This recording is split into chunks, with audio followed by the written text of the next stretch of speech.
Hello everyone, we are back again with the Stanley. We're doing some Stanley's stuff. Alright, let's see if we can get some more All of his co-workers different were stuff. gone. What could it mean? Stanley decided to go to the meeting room. Perhaps he had simply missed a memo. When Stanley came to a set of two open doors, this was not the correct way to the meeting room, and Stanley knew it perfectly well.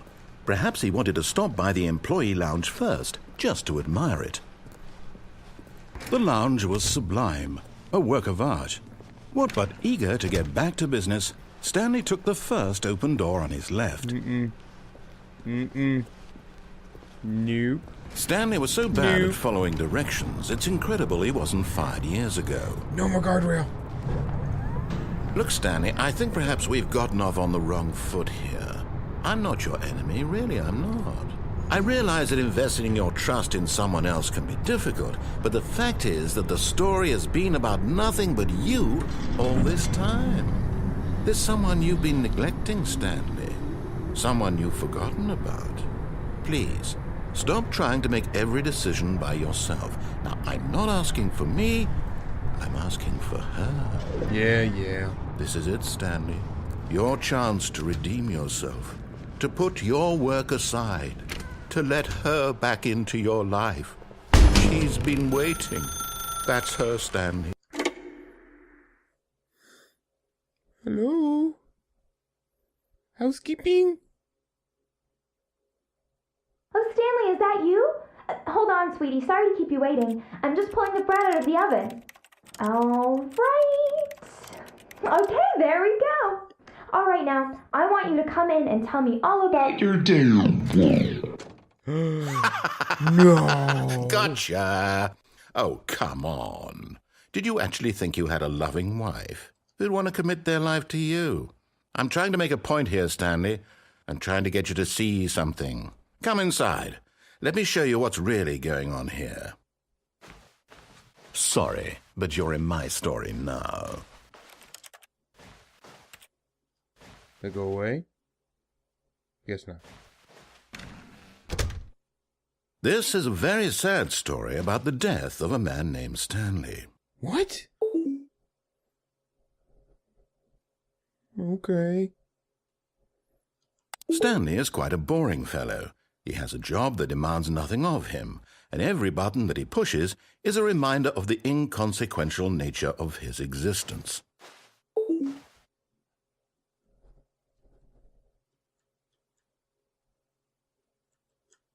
Oh.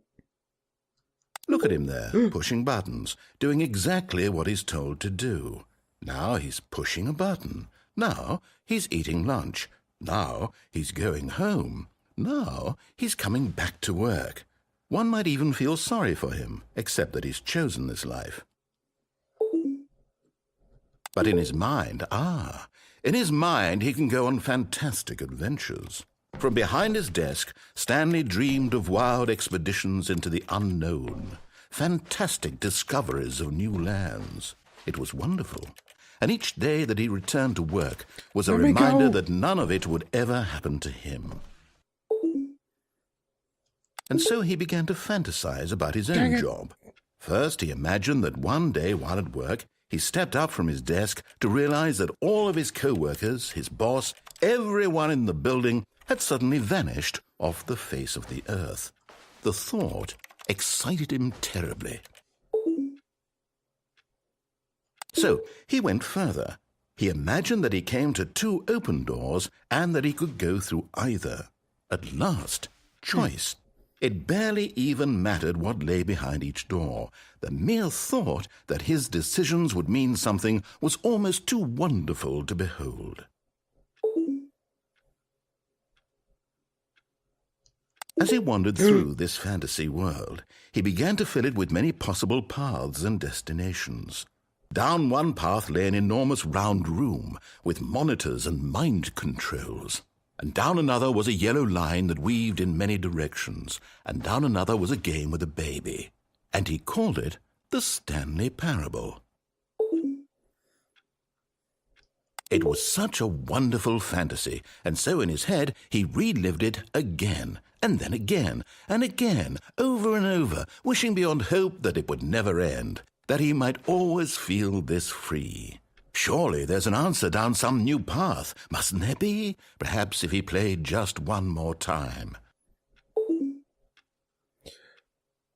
I love you, wife. But there is no answer. No! How could there possibly be? In reality, all he's doing is pushing the same buttons he always has. Nothing has changed. The longer he spends here, the more invested he gets, the more he forgets which life is the real one. And I'm trying to tell him this, that in this world he can never be anything but an observer, that as long as he remains here, he's slowly killing himself. But he won't listen to me. He won't stop. Here, watch this. Stanley, the next time the screen asks you to push a button, do not do it. No. I'm resisting.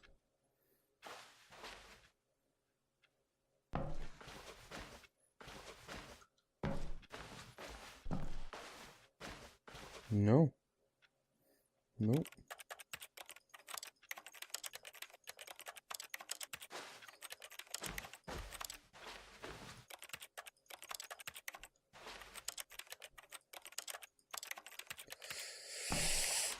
I have to push it, don't I?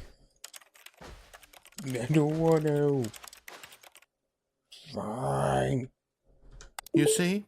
Can Yeah. he just not hear me? How can I tell him in a way that he'll understand that every second he remains here, he's electing to kill himself? How can I get him to see what I see? How can I make him look at himself?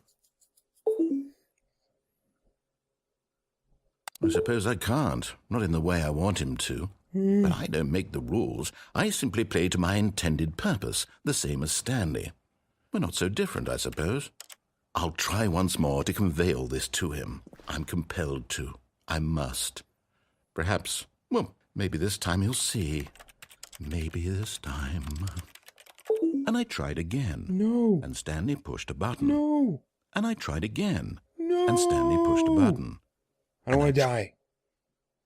Did I die? I think I died. Maybe. Yeah, I died. Well.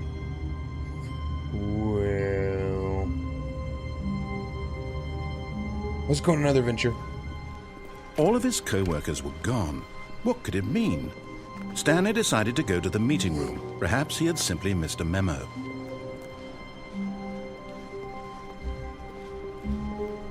When Stanley came to a set of 2 open doors, he entered the door on his left.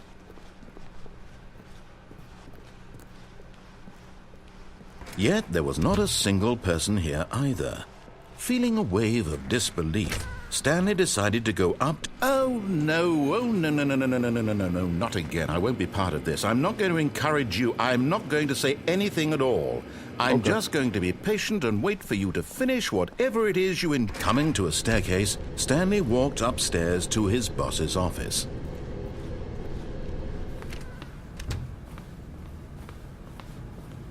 Stepping into his manager's office, Stanley was once again stunned to discover not an indication of any human life. What could it mean? Stanley wondered aloud to nobody. He began wildly tearing through papers on the boss's desk, pulling books off the shelf, looking behind paintings, desperate for clues to his situation. But his attention was caught by a keypad behind the boss's desk. What could its purpose be? In fact, this keypad guarded the terrible secret that lay buried below his feet. And so the boss had assigned it an extra secret PIN number, 2845. But of course, Stanley couldn't possibly. Yet incredibly, by simply pushing random buttons on the keypad, Stanley happened to input the correct code by sheer luck. Amazing. He stepped into the newly opened passageway.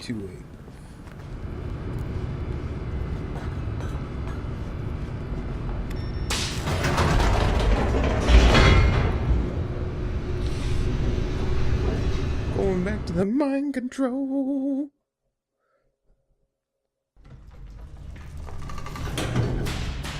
Going to the mind control. Stanley walked straight ahead through the large door that read Mind Control Facility.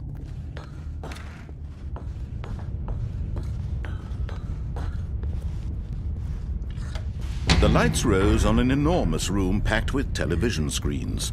What horrible secret did this place hold? Stanley thought to himself. Did he have the strength to find out?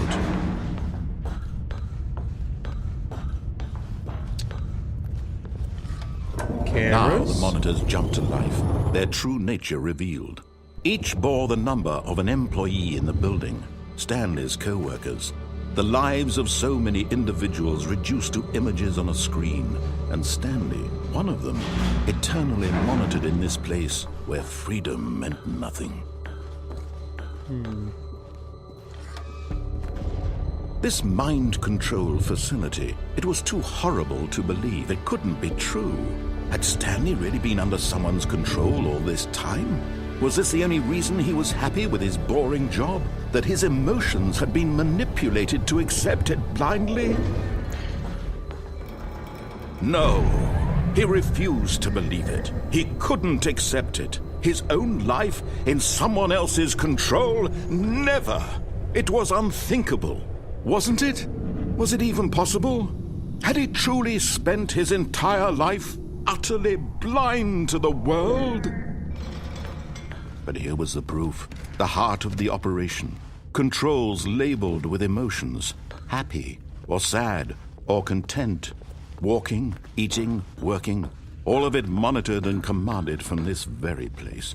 And as the cold reality of his past began to sink in, Stanley decided that this machinery would never again exert its terrible power over another human life. For he would dismantle the controls once and for all. Or will I? Oh, Stanley, you didn't just activate the controls, did you? After they kept you enslaved all these years, you go and you try to take control of the machine for yourself. Is that what you wanted? Maybe. Control? Oh, Stanley, I applaud your effort, I really do. But you need to understand, there's only so much that machine can do. You were supposed to let it go, turn the controls off, and leave. If you want to throw my story off track, you're going to have to do much better than that. I'm afraid you don't have nearly the power you think you do. For example, and I believe you'll find this pertinent, Stanley suddenly realized he had just initiated the network's emergency detonation system. That's In not the good. event that this machine is activated without proper DNA identification, nuclear detonators are set to explode, eliminating the entire complex. How long until detonation then? Let's say, 2 minutes. Now this is making things a little more fun, isn't it, Stanley? It's your time to shine. 5. You are the star. It's 5. your story now. Shape it to your heart's desires. Oh, this is much better than what I had in mind. What a shame we have so little time left to enjoy it. Mere 5. moments until the bomb goes off. But what precious moments each one of them is. More time to talk about you, about me, where we're going, what all this means. I barely know where to start. What's that? You'd like to know where your co-workers are? A moment of solace before you're obliterated? All right, I'm in a good mood. You're gonna die anyway. I'll tell you exactly what happened to them. I erased them. I turned off the machine. I set you free. Of course, that was merely in this instance of the story. Sometimes when I tell it, I simply let you sit there in your office forever, pushing buttons endlessly and then dying alone. Okay. Other times, I let the office sink into the ground, swallowing everyone inside, or I let it burn to a crisp. I have to say this, though, this version of events has been rather amusing. Watching you try to make sense of everything and take back the control wrested away from you, it's quite rich. I almost hate to see it go. But I'm sure whatever I come up with on the next go-around will be even better. My goodness, only 34 seconds left.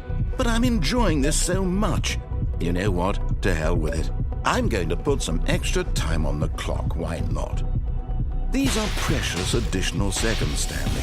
Time doesn't grow on trees. Oh dear me, what's the matter, Stanley? Is it that you have no idea where you're going or what you're supposed to be doing right now? Or did you just assume when you saw that timer that something in this room was capable of turning it off? I mean, look at you. Running from button to button, screen to screen, clicking on every little thing in this room. These numbered buttons, no, these colored ones. Or maybe this big red button, or this door. Everything, anything, something here will save me. Why would you think that, Stanley? That this video game can be beaten? Won? Solved? Do you have any idea what your purpose in this place is? Stanley, you're in for quite a disappointment. But here's a spoiler for you. That timer isn't a catalyst to keep the action moving along. It's just seconds ticking away to your death. You're only still playing instead of watching a cutscene because I want to watch you for every moment that you're powerless, to see you made humble. This is not a challenge, it's a tragedy. You wanted to control this world, that's fine. But I'm going to destroy it first, so you can't. Take a look at the clock, Stanley. That's 30 seconds you have left to struggle. 30 seconds until a big boom and then nothing. No ending here, just you being blown to pieces. Will you cling desperately to your frail life, or will you let it go peacefully? Another choice. Make it count. Or don't. It's all the same to me, all a part of the joke.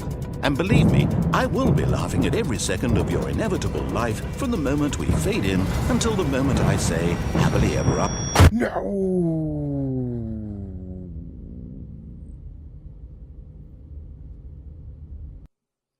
I'm dead. I blew up. I'm like a bluey. Alright. I think there might be a few more, and we'll see what happens here. So we're gonna call it there for this one, but I think there's a couple other ones in there, but we'll see. Hope you guys enjoyed, and we'll see you all next time.